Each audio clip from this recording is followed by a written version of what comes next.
어릴 때부터 우리 밥심으로 산다, 하루 세끼 잘 챙겨 먹어야 건강하다, 이런 말 많이 들어왔잖아요. 네, 그렇죠. 거의 뭐 기본 상식처럼 여겨졌죠. 근데 오늘 저희가 살펴볼 자료는요, 이런 생각에 좀 의문을 던집니다.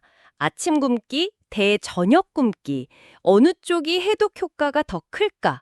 바로 이 질문인데요. 아, 그거 흥미로운 주제네요. 공복에 대한 이야기가 요즘 많으니까요. 네, 이 자료가 아침 식사 거르는 거, 또 저녁 식사 거르는 거, 심지어 하루 한 끼만 먹는 경우까지 이게 우리 몸 독소 배출에 어떤 영향을 주는지 비교 분석을 했더라고요. 오, 비교까지요? 네, 심지어 표현도 재밌어요.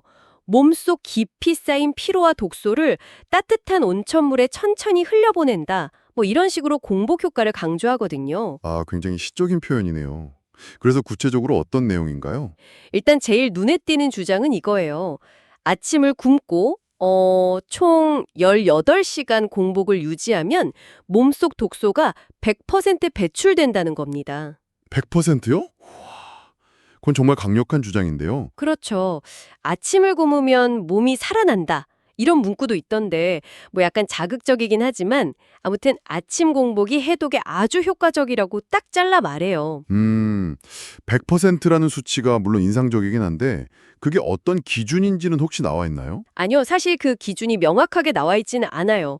그냥 그만큼 효과가 크다. 이렇게 강조하는 느낌이랄까요? 그렇군요. 근데 왜 하필 아침 공복일까요? 저녁이 아니라. 네, 그게 또 재미있는 부분인데 자료 설명을 보면 아침 시간대 공복이 우리 몸의 자연스러운 생체 리듬하고 잘 맞는다는 거예요. 아, 생체 리듬이요? 네, 특히 간 같은 우리 몸 해독기관들 있잖아요.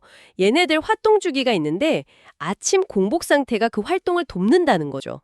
밤새 몸이 쉬었으니까 아침에 공복을 유지하면 노폐물 처리나 세포 재생에 더 집중할 수 있다. 뭐 이런 논리예요. 아하.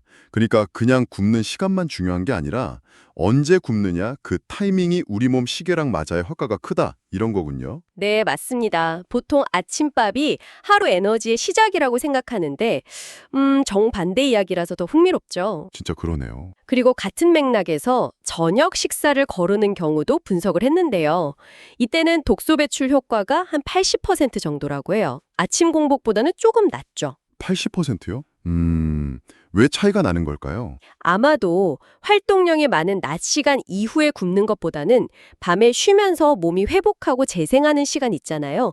그 시간과 이어지는 아침 공복이 해독에는 좀 더 유리하다. 이렇게 보는 것 같아요. 아, 몸이 좀 쉴 때 같이 정화작용도 활발해진다 뭐 이런 느낌이군요. 네, 그런 해석이 가능하겠죠.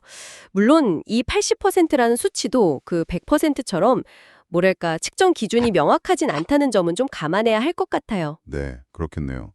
수치 자체보다는 그 경향성을 봐야겠군요. 근데 여기서 더 나아가서요. 공복 시간을 엄청나게 늘리는 경우도 얘기하더라고요. 더 늘린다고요? 어느 정도로요? 하루에 딱 한 끼만 먹는 거예요. 나머지 시간은 전부 공복으로. 와, 하루 한 끼요? 그건 정말 극단적인데요. 네. 근데 그렇게 하면 해독 효과가 무려 120%에 달한다고 주장해요. 120%요? 100%를 넘는다고요? 그건 어떤 의미일까요? 글쎄요, 저도 그게 궁금했는데 단순히 독소를 빼내는 걸 넘어서 몸의 정화 시스템 자체가 더 활성화된다, 아니면 효율이 엄청 좋아진다, 뭐 이런 의미로 봐야 할까요?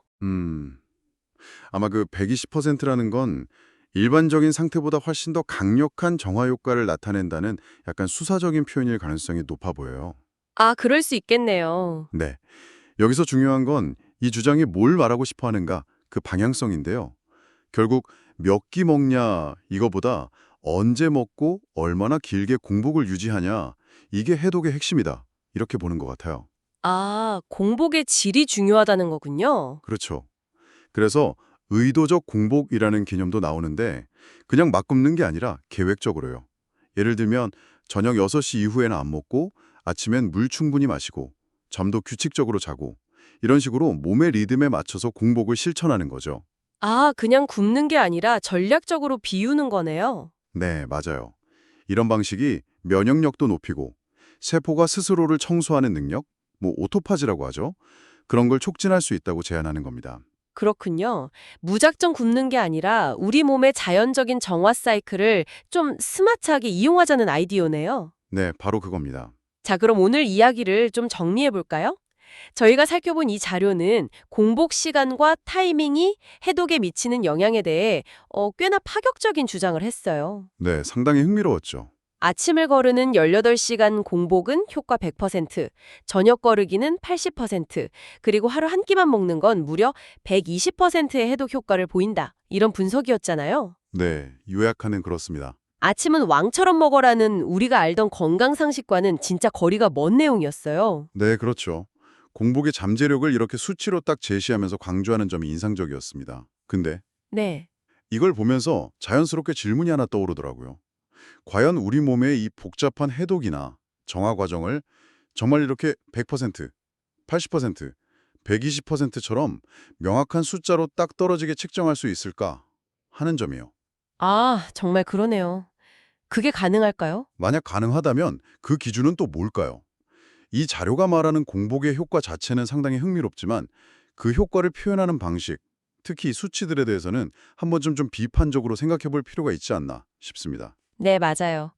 효과는 있을 수 있겠지만 그걸 딸 수치로 계량화하는 건 또 다른 문제일 수 있겠네요. 네, 이 부분을 여러분께서도 한 번 더 깊이 생각해 보시면 또 다른 재미있는 탐구가 되지 않을까 싶습니다.